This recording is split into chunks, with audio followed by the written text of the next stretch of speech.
Hello प्रिय भक्तों, आप सभी का वेलकम है आपके अपने चैनल धर्म ज्ञान एंड दर्शन में। आज मैं आप लोगों के समक्ष पाप मोचनी एकादशी की व्रत कथा लेकर आई हूँ। तो आइए हम सब मिलकर सुनते हैं पाप मोचनी एकादशी की व्रत कथा। सबसे पहले आप सभी को पाप मोचनी एकादशी की ढेर सारी शुभकामनाएं। धार्मिक मान्यताओं के अनुसार इस पाप मोचनी एकादशी के व्रत करने के साथ कथा या पाठ करने से समस्त पाप नष्ट हो जाते हैं और 1000 गोदान करने का फल हमें प्राप्त होता है। जाने पाप मोचनी एकादशी की व्रत की कथा। हिंदू धर्म में एकादशी का विशेष महत्व होता है। ऐसे में चैत मास के कृष्ण पक्ष की एकादशी को पाप मोचनी एकादशी कहा जाता है। इस दिन भगवान विष्णु की विधिवत पूजा करने के साथ साथ व्रत रखने से हर एक कष्ट से निजात मिल जाती है। इसके साथ ही जीवन में खुशियों की दस्तक हो जाती है। पाप मोचनी एकादशी पर भगवान की पूजा करने के साथ साथ इस व्रत का कथा पाठ करना चाहिए या फिर सुनना चाहिए। ऐसा करने से कई गुना अधिक पुण्यों की प्राप्ति होती है हमें, साथ आपका व्रत पूरा हो सकता है। इस साल पाप मोचनी एकादशी का व्रत 15 मार्च को रखा जा रहा है। इस दिन से खरमास भी आरंभ हो रहे हैं। आइए जानते हैं पाप मोचनी एकादशी व्रत की कथा। पौराणिक कथा के अनुसार अर्जुन ने कहा, हे कमल नयन, मैं ज्यों ज्यों एकादशी के व्रतों की कथाएं सुन रहा हूँ त्यों त्यों अन्य एकादशियों से की व्रतों की कथाएं सुनने की मेरी जिज्ञासा बढ़ती जा रही है। मधुसूदन, अब कृपा कर आप चैत माह के कृष्ण पक्ष की एकादशी के विषय में बतलाइए। इस एकादशी का क्या नाम है, इसमें कौन से देवता का पूजा होता है और किया जाता है तथा इस व्रत का क्या विधान है। हे कृष्ण, यह सब आप मुझे विस्तार पूर्वक बताने की कृपा करें। भगवान श्री कृष्ण ने कहा, हे अर्जुन, एक बार यही प्रश्न पृथ्वीपति माधंता ने लोमस ऋषि से किया था। जो कुछ लोमस ऋषि ने राजा मांधाता को बताया था वही मैं तुमसे कह रहा हूँ। राजा मांधाता ने धर्म के गृहार्थम रहस्यों के ज्ञाता महर्षि लोमस से पूछा, हे ऋषि श्रेष्ठ, मनुष्य के पापों का मोचन किस प्रकार संभव है? कृपया कर कोई ऐसा सरल उपाय बताएं जिससे सहज ही पापों से छुटकारा मिल जाए। महर्षि लोमस ने कहा, हे निरुपति, चैत मास के कृष्ण पक्ष की एकादशी का नाम पापमोचनी एकादशी है। उसके व्रत के प्रभाव से मनुष्यों के अनेक पाप नष्ट हो जाते हैं। मैं तुम्हें इस व्रत की कथा सुनाता हूँ, ध्यान पूर्वक श्रवण करो। प्राचीन समय में चैत रथ नामक एक वन था जिसमें अप्सराएं किन्नरों के साथ विहार किया करती थीं। वहाँ सदैव वसंत का मौसम रहता था, अर्थात उस जगह सदा नाना प्रकार के पुष्प खिले रहते थे। कभी गंधर्व कन्याएं विहार किया करती थीं तो कभी देवेंद्र अन्य देवताओं के साथ क्रीड़ा किया करते थे।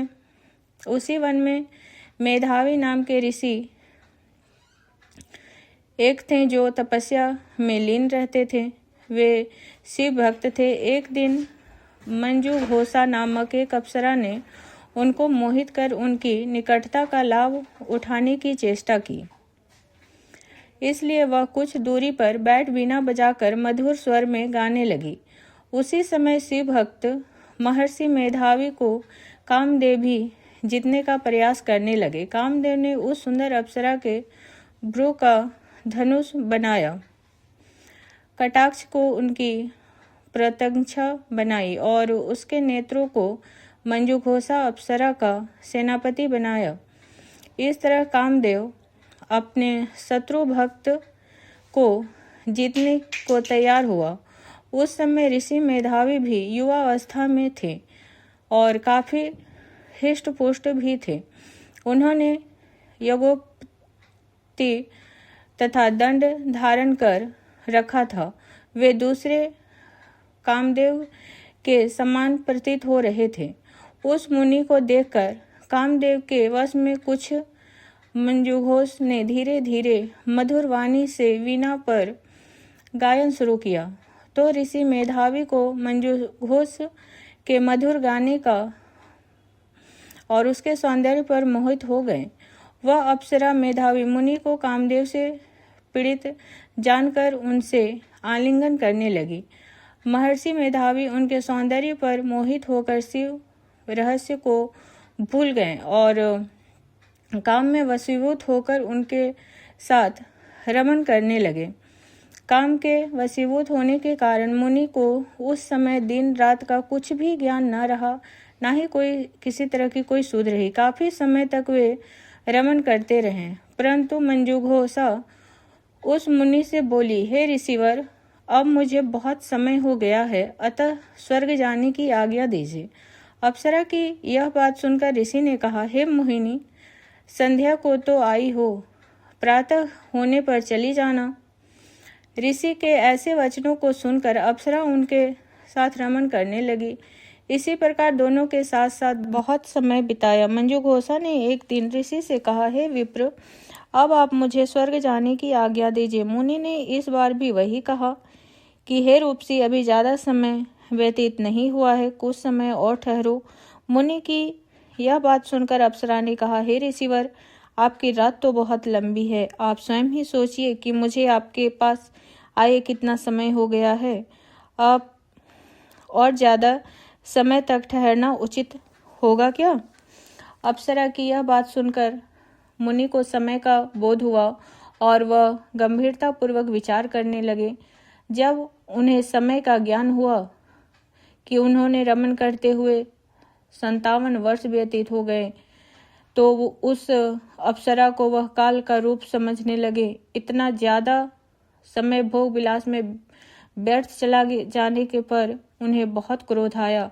अब वह भयंकर क्रोध में जलते हुए उस तप नाश करने वाली अप्सरा की तरफ भ्रिकुटी तान कर देखने लगे। क्रोध से उनके अधर कांपने लगे और इंद्रियां बेकाबू होने लगी। क्रोध से थर्राते स्वर में मुनि ने उस अप्सरा से कहा, मेरे तप को नष्ट करने वाली दुष्टा, तू महापापिन और बहुत ही दुराचारिणी है।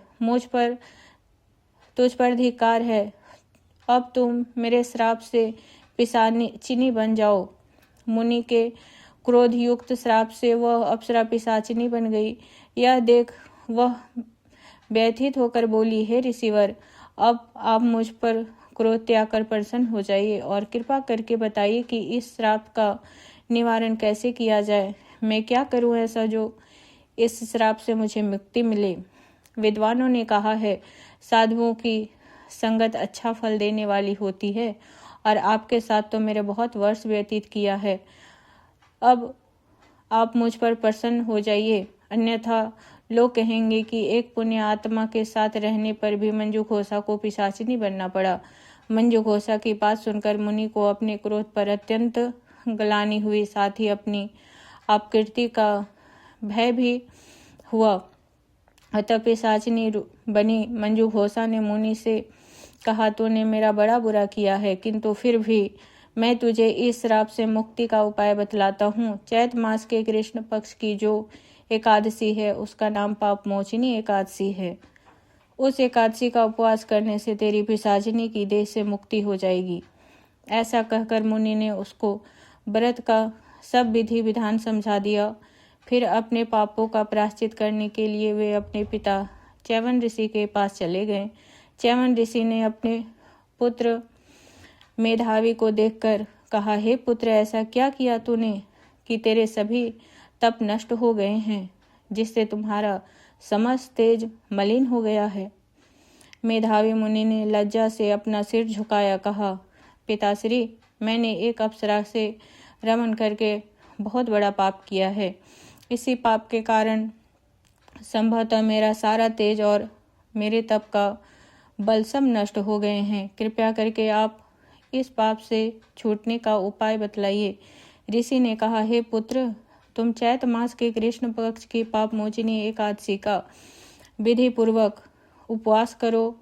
इससे तुम्हारे सभी पाप नष्ट हो जाएंगे और तुम्हारी प्रायश्चित भी हो जाएगी। अपने पिता च्यवन मुनि के वचनों को सुनकर मेधावी मुनि ने पाप मोचनी एकादशी का विधि पूर्वक व्रत किया। उसके प्रभाव से उनके सभी पाप नष्ट हो गए। मंजू घोषा अप्सरा भी पाप मोचनी एकादशी का उपवास करने से पिशाचिनी की देह से छूट गई और पुनः अपना सुंदर रूप धारण कर वह स्वर्गलोक को चली गई।